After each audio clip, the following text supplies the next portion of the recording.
ashabihi wa man tabi'ahum bi ihsan ila yaumiddin. Amma ba'd. Alhamdulillah, kita lanjut lagi latihan baca dan terjemah kitab dengan membaca kitab Syarh Al-Arba'in An-Nawawiyah karya Imam Muhammad ibn Saleh Al-Utsaimin rahimahullah. Kita masih di hadis kedua, alhamdulillah. Masih di pembahasan terkait dengan kemarin masalah makna al-khullah, yaitu Nabi Ibrahim alaihissalatu wassalam. Kita lanjut.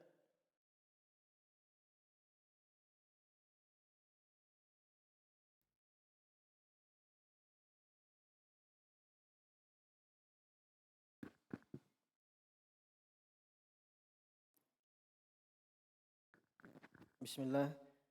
Hamdan katsiran thayyiban mubarakan fi kama yuhibbu rabbuna wa yarda. Asyhadu an la ilaha illallah wahdahu la syarika lah wa asyhadu anna Muhammadan abduhu wa rasuluh. Amma ba'du. Thumma qala asy-syarih Asy-Syaikh Muhammad bin Shalih Al-Utsaimin rahimahullahu taala fa fi qawlihi wattakhadallahu Ibrahima khalila dalilun ala anna Ibrahima bin nisbati lillahi azza wa jal a'la ma yakunu minal mahbubi fa fihi itsbatul mahabbati wa qala al muharrifuna alladhina yaquluna inna allaha la yuhibbu inna qawlahu ta'ala wattakhadallahu Ibrahima khalila ma'khudhun minal khillati bil kasri yakni al-iftiqara wa makna wattakhadallahu Ibrahima khalila ay fakiran ilaihi. Lihat makna orang ahli tahrif, dia ubah harokatnya. Terjemahkan. Pada firman Allah Subhanahu wa taala, Allah menjadikan Ibrahim kecintaannya, kekasihnya. Bukti di atas bukti bahwasanya Ibrahim sehubungan dengan Allah Subhanahu wa taala adalah yang paling dicintai oleh Allah dan padanya penetapan kecintaan Allah. Terdapat penetapan sifat cinta, bahwa Allah itu mencintai. Allah mencintai. Apa bilang ahli tahrif? Kemudian berkata orang-orang yang memalingkan, mereka mengatakan innallah, sesungguhnya Allah tidak mencintai. Sungguh firman Allah Ta'ala, Allah menjadikan Ibrahim kekasihnya, diambil dari kata al-khillah dengan kasrah. Jadi dia bilang bukan al-khullah tapi al-khillah. Kan beda harokat, beda artinya. Kalau al-khullah kekasih, kalau al-khillah miskin, fakir. Yaitu kefakiran. Dan makna Allah menjadikan Ibrahim kekasihnya yakni fakir kepadanya. Jadi Allah menjadikan Ibrahim itu fakir, butuh kepadanya. Jadi kan kalau makna makhluk butuh kepada Allah, betul. Iya, karena semua makhluk butuh kepada Allah. Jadi dia palingkan maknanya.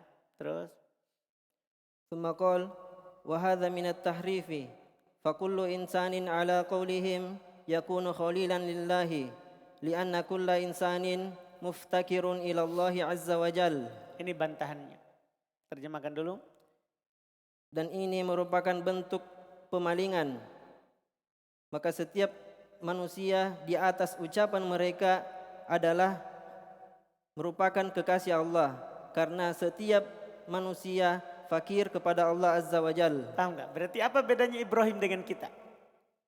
Ini kan ketika Allah mengatakan wattakhadallahu Ibrahima khalila, ini menunjukkan kelebihannya Ibrahim. Bahwa Ibrahim itu adalah kekasihnya Allah, khalilnya Allah. Kalau maknanya bermakna seperti yang mereka katakan bahwa khalil adalah butuh kepada Allah, berarti kan semua kita sama juga. Butuh kepada Allah. Tidak ada bedanya berarti kita sama Ibrahim. Nah, ini tentunya tidak benar karena menunjukkan kita sama dengan ulul azmi. Sama dengan ulul azmi. Terus?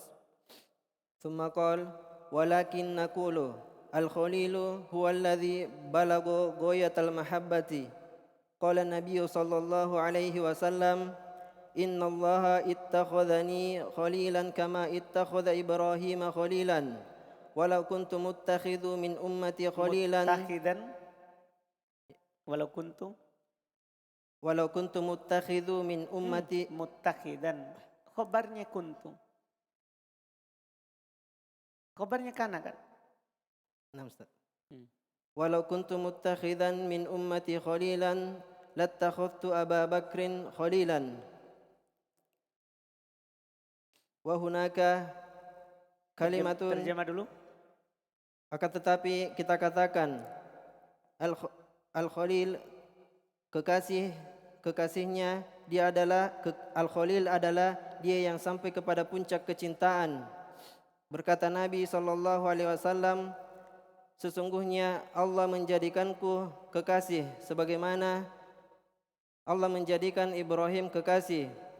Andai aku mengambil dari umatku kekasih, sungguh aku akan menjadikan Ibrahim, menjadikan Abu Bakar sebagai kekasih. Iya, maksudnya orang yang paling saya cintai. Kan Allah menjadikan saya sebagai manusia yang paling dicintai di sisinya. Sebagaimana Allah menjadikan Ibrahim manusia yang paling dicintai. Kan maksudnya Khalil maknanya apa? Lebih dari cinta. Berarti kita terjemahkan apa? Paling. Sebagaimana Allah menjadikan Ibrahim sebagai orang yang paling dicintainya. Seandainya saya menjadikan dari umatku Khalilan, seorang yang paling saya cintai, maka saya akan menjadikan Abu Bakar sebagai orang yang paling saya cintai. ثم قال وهناك كلمة شائعة عند الناس يقولون إبراهيم خليل الله ومحمد حبيب الله وموسى كليم الله ولا شك أن محمدا صلى الله عليه وسلم حبيب الله فهو حاب الله ومحبوب لله ولكن هناك وصف أعلى من ذلك وهو خليل الله فالرسول صلى الله عليه وسلم خليل الله والذين يقولون محمد حبيب الله قد هدموا حق رسول الله صلى الله عليه وسلم لأن المحبة أقل من الخلة ولذلك نقول Fakaifa. Sudah tidak ada itu? Tidak ada. Oh baik. Kalau saya fakaifa ta'dilu anil khullati ilal mahabbah. Terus ولذلك نقول لا نعلم من البشر خليلا لله إلا اثنان Itnaini. Mansub. Na'lamu. إلا اثنين إبراهيم ومحمد عليهما الصلاة والسلام لكن المحبة كثير كما قال الله تعالى إن الله يحب المحسنين وإن الله يحب الذين يقاتلون في سبيله صفا وغير ذلك من الآيات. Dan di sana ada kalimat yang tersebar di sisi manusia. Mereka mengatakan Ibrahim kekasih Allah, Muhammad kecintaan Allah, dan Musa adalah kalimullah. Dan tidak diragukan bahwasanya Muhammad sallallahu alaihi wasallam adalah kecintaan Allah. Cinta Allah. Muhammad sallallahu alaihi wasallam adalah cinta Allah. Beliau mencintai Allah dan dicintai oleh Allah. Walakin akan tetapi di sana ada sifat yang lebih mulia, lebih tinggi dari hal tersebut, yaitu Khalilullah. Iya. Jadi mereka sebenarnya mau bedakan. Kalau Ibrahim itu Khalil, kalau Muhammad Habib. Makanya banyak dari orang-orang yang sebutkan Mereka kalau sebut Nabi Muhammad bukan Khalil tapi Habib. Habibullah. Habibullah. Demikian pula keturunannya mereka bilang apa? Habib. Karena anaknya keturunannya Habib ya Habib. Mereka bilang Habibullah. Nah, ini kita lihat ucapan ini apa masalahnya? Lihat kata Syekh. Dan orang-orang yang mengatakan Muhammad Habibullah telah melanggar hak Rasulullah sallallahu alaihi wasallam. Ternyata kalau kita katakan Muhammad Habibullah, mereka telah merendahkan. Telah merendahkan, menyepelekan hak Rasulullah. Kenapa?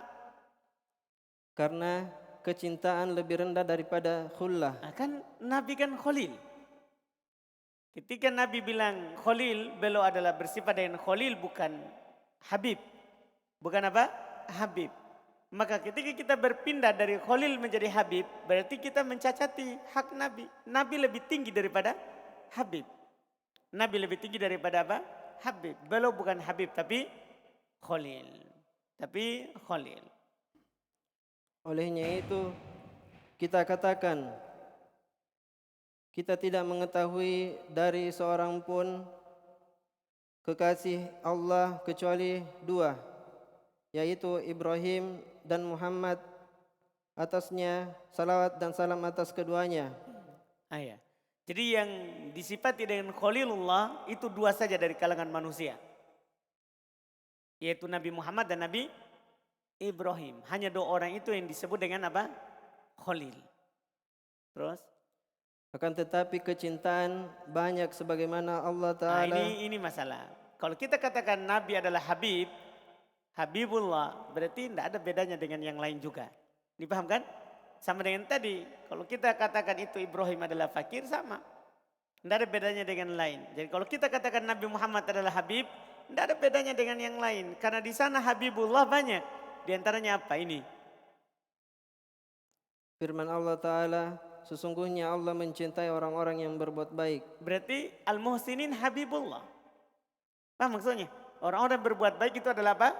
Habibullah. Tapi apakah dia Khalilullah?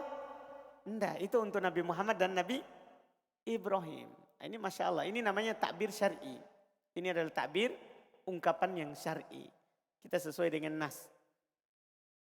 Dan Allah berfirman, sesungguhnya Allah mencintai orang-orang yang berperang di jalannya dalam keadaan bersaf-saf. Nah, berarti orang berperang di jalan Allah kita bilang apa?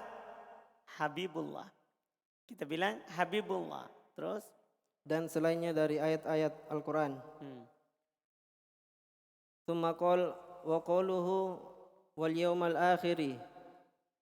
Wal yawmul akhiru huwa yawmul qiyamati. Wa summiya akhiran. Li'annahu akhiru marahili bani adama wa ghairihim aidan. Fal insanu lahu arba'u daurin. Fi batni ummihi wa fi dunya wa fi barzakhi wa yaumal qiyamati wa huwa akhiruha. Insyaallah.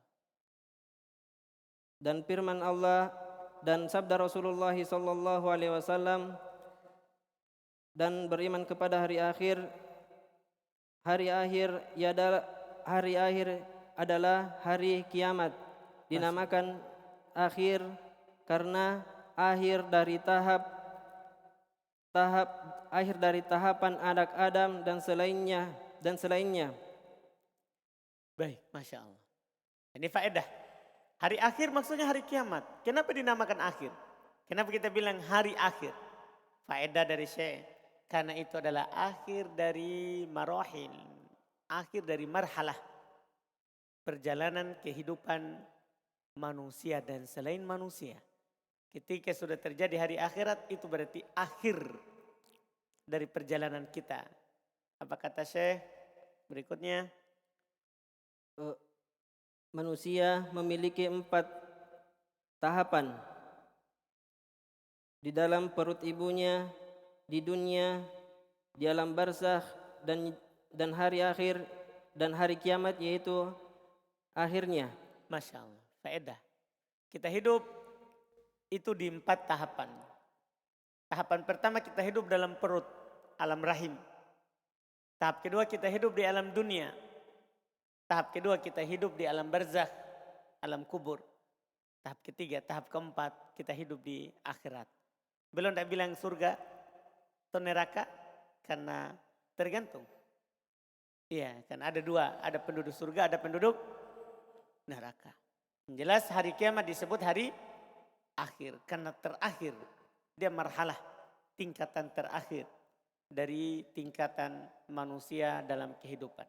Terus ثم قال الإيمان باليوم الآخر يتضمن أولا الإيمان بوقوعه وأن الله يبعث من في القبور وهو إحياؤهم حين ينفخ في الصور ويقوم الناس لرب العالمين قال تعالى ثم إنكم يوم القيامة تبعثون وقال النبي صلى الله عليه وسلم يحشر الناس يوم القيامة حفاة عراة غرلا وأنه واقع لا محالة لأن الله تعالى أخبر به في كتابه وكذلك في السنة وكثيرا ما يقرن الله تعالى بين الإيمان به وبين الإيمان باليوم الآخر لأن من لم يؤمن باليوم الآخر لا يعمل إذ إنه يرى أن لا حسابه. Masya Allah. Faedah lagi ini yang terakhir. Terus terjemahkan. Keimanan terhadap hari akhir di dalamnya terdapat kandungan yang pertama keimanan terhadap terjadinya. Akan terjadinya.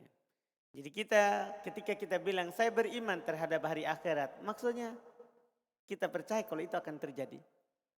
Paham kan? Kita percaya bahwa namanya hari kiamat itu pasti akan terjadi. Itu maksudnya. Saya beriman pada hari akhirat, artinya saya percaya itu akan terjadi. Iya. Terus?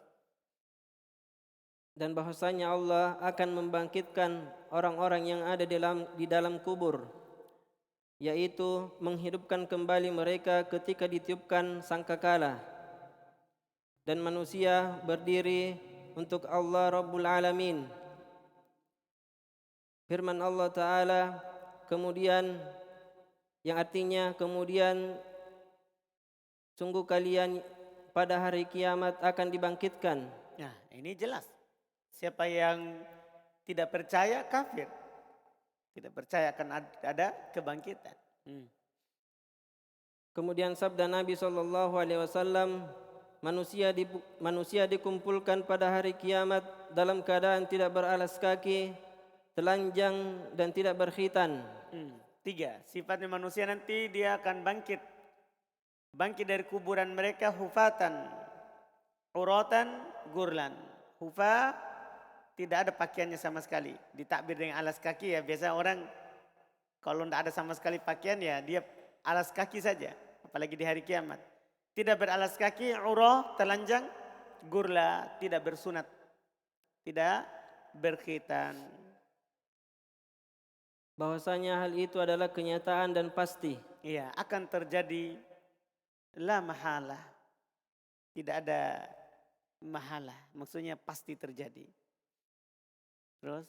Karena Allah Ta'ala mengabarkan dengannya di dalam kitabnya dan juga dalam sunnah.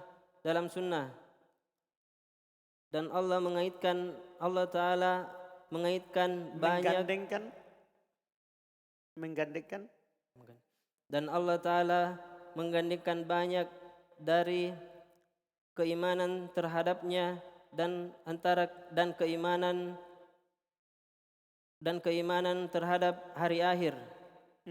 Sangat banyak dalam Al-Quran. Allah menggandengkan antara keimanan kepadanya dan keimanan kepada hari akhirat. Demikian pula Nabi kita Muhammad SAW sangat banyak. Man kana yu'minu billahi wal yawmil akhir. Tidak disebutkan iman yang lain. Siapa yang beriman kepada Allah dan hari akhirat. Siapa yang beriman kepada Allah hari akhirat. Muliakan tamunya, berkata yang baik atau diam. Muliakan tetangganya. Semuanya beriman kepada Allah dan hari akhirat. Digandengkan banyak tempat. Terus? Karena sungguh orang yang tidak beriman terhadap hari akhir, dia tidak akan beramal. Karena dia memandang bahwasanya tidak ada hisab. Nah, ini dia, ini poin terakhir, ini penting. Iya, maksudnya ini belum katakan kan, siapa yang tidak beriman pada hari akhirat maka dia tidak akan beramal. Kita lihat orang yang malas beramal, kenapa? Dia kira masih lama kehidupannya di dunia, kan begitu? Iya. Dia bilang misalnya nanti di umur 50 tahun baru saya beramal. Dia kira masih lama. Jadi ketika tidak percaya akan hari akhirat, tidak akan beramal. Apalagi itu baru percaya saja tapi masih menganggap lama, itu akan kurang beramal. Apalagi yang tidak percaya sama sekali. Maka tidak akan beramal. Karena dia akan memandang bahwa tidak ada hisab. Tidak ada hisab. Ngapain beramal kalau tidak ada hisab? Nah, ini bahaya. Berarti pendorong terbesar orang itu beramal adalah ketika dia mau surga. Takut dari neraka. Paham kan? Pendorong terbesar orang itu beramal adalah ketika dia mau surga takut dari neraka. ثم قال ثانيا الإيمان بكل ما ذكره الله في كتابه وما صح عن النبي صلى الله عليه وسلم مما يكون في ذلك اليوم الآخر من كون الناس يحشرون يوم القيامة حفاة عراة غرلا بهما أي ليس معهم مال وهذا كقوله تعالى كما بدأنا أول خلق نعيده. Masya Allah. Yang kedua, keimanan terhadap seluruh apa yang Allah sebutkan di dalam kitabnya dan apa yang sah dari Nabi SAW dari apa-apa yang terjadi pada hari akhir. Nah, ini yang kedua. Ketika kita bilang saya percaya hari akhirat, itu akan terjadi dan saya juga percaya semua yang dikabarkan tentang apa-apa yang terjadi di hari itu. Seperti misalnya kata beliau, termasuk kejadian manusia dibangkitkan pada hari kiamat dalam keadaan tidak beralas kaki, telanjang dan tidak berhitan dan bersendiri. buhma. Apa artinya buhma? Nah, ini tambahannya di sini di Syekh Utsaimin. Apa itu buhma? Ai laisa ma'hum malun.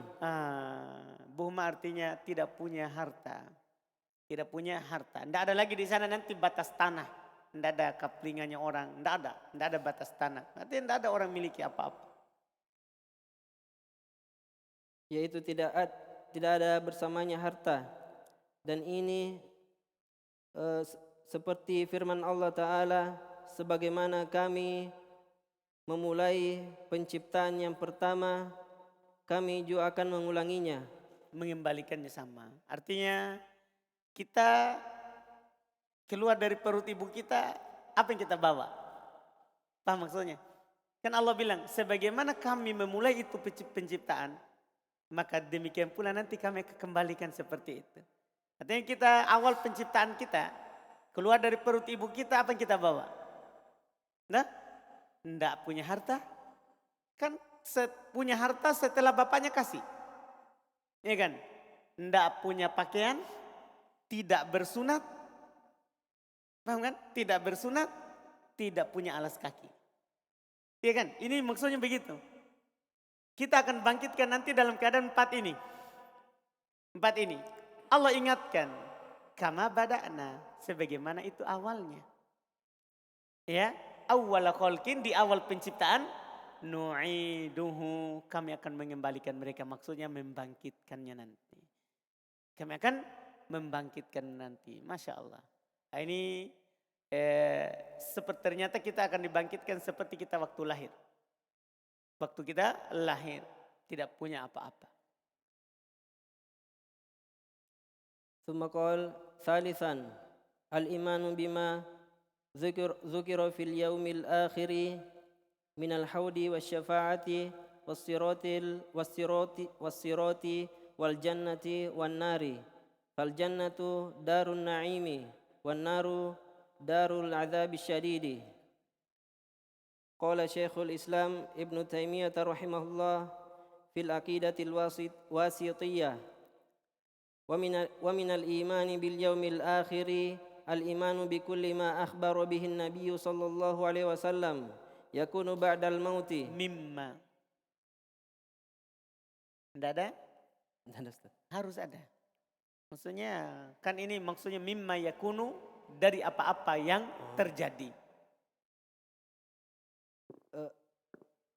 Ma akhbara bihi Nabi sallallahu alaihi wasallam mimma yakunu ba'dal mauti mithlu al-fitnatu fil qabri Fi al-fitnati. mithlu al-fitnati fil qabri fa innan nasa yuftanuna fi kuburihim wa yas'aluna an thalathati asya'a wa yus'aluna an thalathati asya'a man rabbuka wa ma dinuka wa man nabiyuka. Masya Allah. Yang ketiga, keimanan terhadap apa yang disebutkan tentang hari akhir dari telaga, syafaat, sirat, surga, neraka, dan surga merupakan tempat kenikmatan dan neraka merupakan tempat azab yang pedih. Artinya ini ketiga. Ketika saya bilang misalnya saya beriman pada hari akhirat, berarti saya harus beriman terhadap semua yang disebutkan yang ada nanti pada hari akhirat.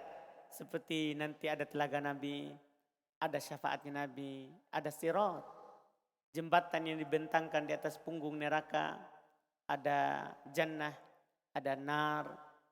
Kita harus percaya itu. Kalau beriman pada hari akhirat berarti kita percaya semua yang ada pada hari akhirat. Ini Masya Allah bagus sekali yang beliau ingatkan. Terus berkata Syekhul Islam Ibnu Taimiyah rahimahullah pada kitab Aqidah Wasithiyah, dan termasuk keimanan terhadap hari akhir adalah keimanan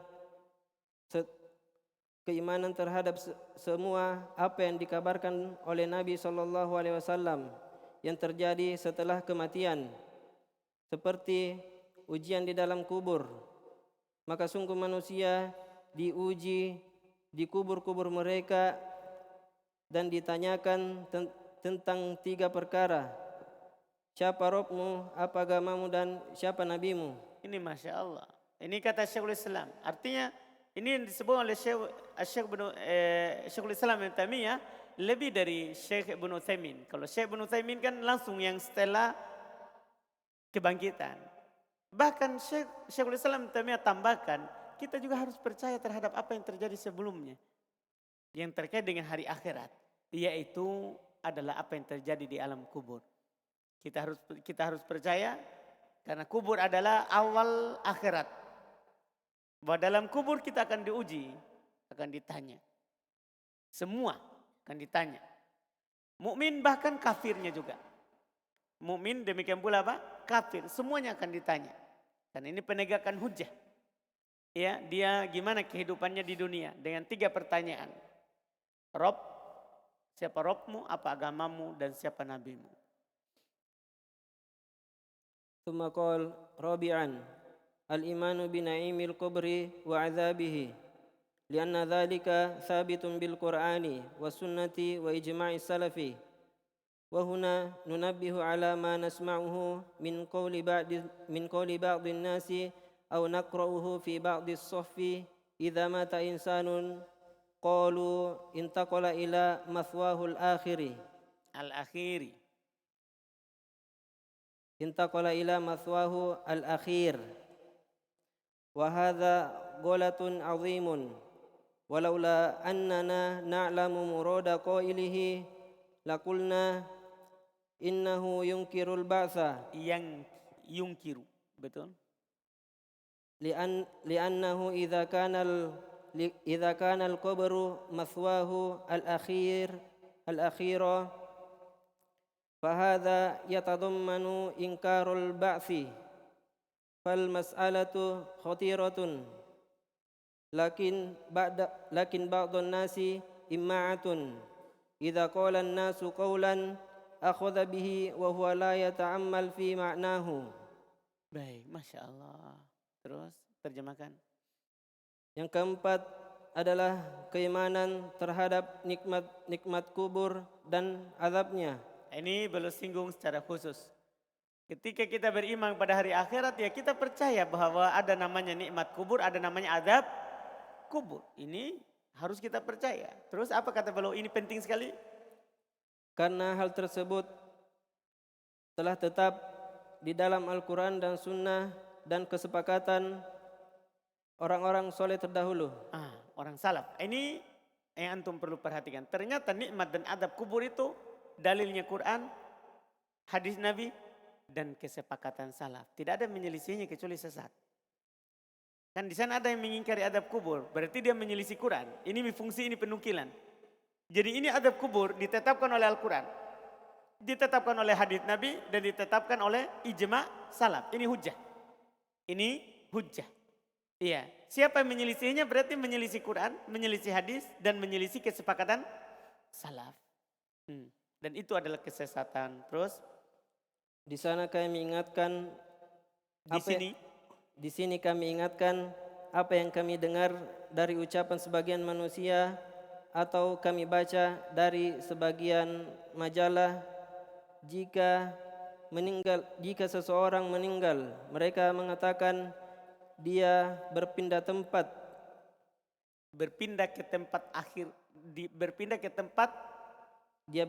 tempat yang akhir. Tempat tinggalnya yang terakhir. Maswa tempat tinggal, isim makan. Berpindah ke tempat tinggalnya yang terakhir. Jadi ada orang meninggal telah berpindah ke tempat tinggalnya terakhir. Nah, ini ada masalah dengan ucapan itu, sama dengan orang bilang berpindah ke rahmatullah. Nah, ini lebih jauh lagi karena tahu perkara gaib. Belum tentu ini yang meninggal ke rahmat Allah. Siapa tahu ke adab Allah, dia tidak bisa jawab pertanyaan di kubur. Akhirnya bukan ke rahmat, tapi ke adab. Ini ucapan-ucapan awam. Belum bilang, dengar sebagian orang bilang atau baca di koran. Kalau ada meninggal dia bilang intaqala ila matwahul akhir. Berpindah ke tempat tinggalnya terakhir. Seakan-akan kuburan itu sudah tidak dibangkitkan lagi. Ini salah. Kalau hanya seperti itu nanti saya akan ingatkan. Ini orang mengingkari hari kebangkitan. Karena dia menjadikan kubur adalah terakhir. Padahal dia belum terakhir itu. Nanti akan dibangkitkan. Setelah itu surga atau neraka. Terus apa kata Syekh? Dan ini merupakan kesalahan yang besar. Andai kita mengetahui keinginan orang yang mengucapkan, sungguh kita akan mengatakan dia mengingkari hari kebangkitan. Iya, artinya kalau kita ada orang bilang, ada orang ngomong seperti itu terus kita tanya, apa maksudnya? Nah, kita tanya, apa maksudnya? Kalau dia bilang, iya ini kuburan terakhir dia, tempat terakhirnya. Berarti dia mengingkari hari kebangkitan. Kalau kita tahu ini yang mengucapkan, tapi kan kadang orang ucap karena ikut-ikutan sebagaimana sebentar yang belum katakan. Tapi kalau kita tahu maksudnya, wah ini berarti dia mengingkari apa? Hari akhirat. Berarti tidak ada surga, tidak ada neraka, tidak ada telaga, tidak ada sirat. Kan begitu jadinya. Tidak ada syafaat. Sementara ini kan dalil-dalilnya banyak.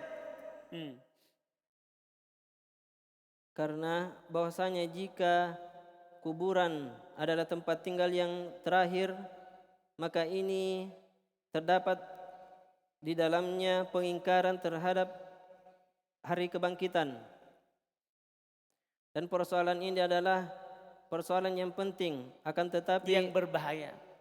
Persoalan ini adalah persoalan yang berbahaya, akan tetapi sebagian manusia berubah-ubah, ikut-ikutan.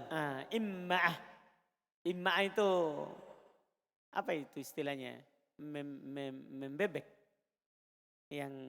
Yang hanya ya depannya lari begitu ya begitu. Itu imma'ah. Iya.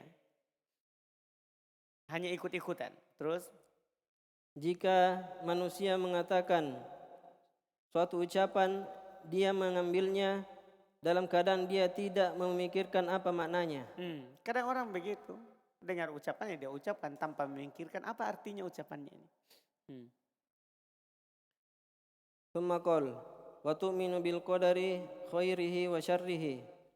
Wa huna a'ada sallallahu alaihi wasallam al fi'la tu'minu li ahamiyatil imani bil qadari li'anna al-imana bil qadari muhimun jiddan wa khatirun jiddan. Masya Allah. Keimanan terhadap takdir yang baik dan buruk. Di sana Rasulullah sallallahu alaihi wasallam mengulangi fi'il tu'minu. Jadi maksudnya coba antum lihat itu lafaz hadisnya. Ketika beliau ditanya tentang iman, antu'minu billahi, antu'mina billahi, terus wa malaikatihi, tidak ada dibilang wa antu'mina. Tapi beliau bilang antu'mina billahi wa malaikatihi wa kutubihi wa rusuli. Jadi tidak ada kata diulang kata tu'min. Tapi ketika takdir wal yaumil akhir, ketika takdir wa antu'mina wa tu'mina. Jadi diulang ke fiilnya. Ada faedahnya itu karena Nabi tidak berucap dengan sia-sia. Nah, apa faedahnya kata Syekh Ibnu Utsaimin? Kenapa Nabi wa tu'mina? Ulang kata tu'mina. Padahal tadi tidak ada itu. Cuma pertama saja. Wa tu'mina billah. Wa malaikati. Wa kutubihi. Wa rusulihi. Wal yaumil akhir. Tidak ada kata tu'mina. Pas takdir. Wa tu'mina bil qadri. Diulang fiilnya. Kenapa? Apa kata Syekh? Apa faedahnya? Coba ulang. Karena pentingnya keimanan terhadap takdir. Masya Allah. Iya, penting sekali keimanan terhadap takdir itu sehingga Nabi mengulang kata iman. Nah ini Masya Allah. Sama dengan firman Allah misalnya, ya aqimus sholata was sholatil wusta. Dirikan sholat dan sholat wusta, sholat asar. Apa maksudnya itu? Kan sholat asar juga sholat. Kenapa diulang? Pentingnya itu sholat asar. Jadi begitu pendalilannya. Ini namanya cara memahami ayat atau memahami hadis. Kenapa disebutkan padahal masuk di sebelumnya? Disebutkan ulang secara tersendiri. Faedahnya, pentingnya ini sesuatu. Nah, di sini pentingnya beriman terhadap takdir. Karena keimanan terhadap takdir sangat penting dan sangat serius, penting. Sangat berbahaya. Berbahaya. Jadi ini keimanan terhadap takdir ini penting sekali dan bahaya sekali. Bahaya sekali. Kenapa bisa berbahaya? Masalahnya dia punya dua sisi. Di sini dan ada pertengahan. Ada orang beriman terhadap takdir dan hanya takdir saja. Tidak ada campur tangan dia. Artinya dia bilang, saya ini seperti daun saja. Yang jatuh, di mana saya akan pergi? Tergantung takdirnya. Artinya dia bukan pelaku, dia tidak punya keinginan sama sekali. Dia tidak punya keinginan. Di sana ada pihak lain lagi. Ini dibilang khotir. Kalau itu tadi hanya takdir saja. Dia bersandar pada takdir tanpa ada usaha. Nah, itu belum beriman namanya. Golongan lain dikatakan khotir. Kenapa? Ada di sana mengatakan af'alul ibad itu adalah perbuatannya itu hamba. Tidak ada kehendak Allah. Jadi saya melakukan apapun. Kalau tadi itu semua yang saya lakukan itu kehendak Allah. Tidak ada kehendak saya sama sekali. Kalau yang tadi. Kalau lawannya adalah semua yang saya lakukan itu semata murni kehendak saya. Tidak ada kehendak Allah. Paham maksudnya ini? Ini khotir juga, ini bahaya ini. Iya, artinya al-amru unf kata mereka. Perkara itu ya, kenapa ini ada si fulan? Karena saatnya ada. Paham ya? Kenapa ini lahir? Kenapa itu mati? Ya itu mati karena tua mi. Ini hidup karena saatnya hidup. Tidak ada takdir Allah di situ. Tidak ada takdir Allah. Paham kan? Nah, ini juga bahaya, ini dibilang bahaya. Nah, pertengahannya adalah yang mengatakan semuanya ditakdirkan oleh Allah, tapi kita punya kehendak untuk melakukan sesuatu. Hanya saja kehendak kita di bawah kehendaknya Allah. Itu yang pertengahan. Artinya kesimpulan yang kata para ulama, hamba itu mukhayyar wa musayyar. Hamba itu punya pilihan, tapi pilihan itu tergantung pilihan Allah. Paham maksudnya itu? Nah, contoh misalnya kita ingin sesuatu, kita mau memilih sesuatu. Kita ingin ambil itu. Tapi kalau Allah tidak kehendaki, tidak mungkin kita jadi dapat. Dipahami kan? Kalau yang pertama, kalau Allah kehendaki, Pasti bisa dapat walaupun saya tidak mau. Karena saya ini seperti daun tadi. Yang kedua, tidak ada campur tangan Allah di situ. Ini hanuku semua ini. Saya yang mau, saya yang lakukan. Tidak ada takdir. Ini khotir. Yang pertengahannya ada takdir. Cuman takdirnya ini harus kita tempuh. Karena kita tidak tahu takdirnya. Kita tidak tahu takdir kita.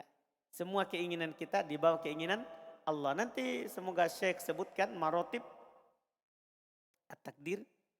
Ya ada beliau sebutkan insya Allah karena penting sekali. Biasanya ulama selalu sebutkan untuk memahami takdir ini. Yaitu takdir itu punya rukun. Ada yang harus kita percayai baru kita akan benar keimanan terhadap takdir.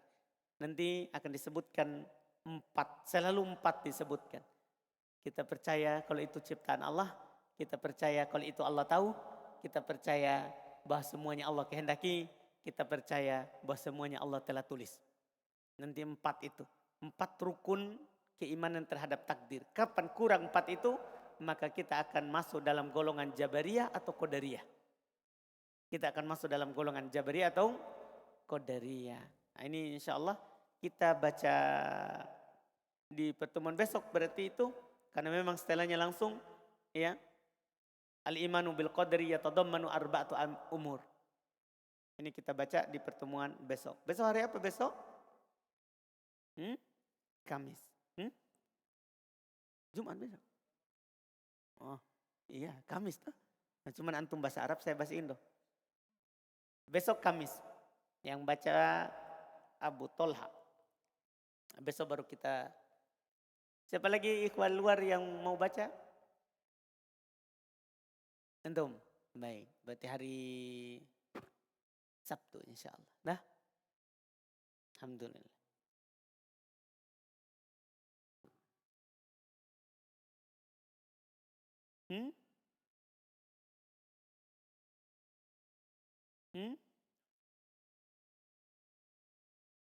Ada tazkiyah di situ.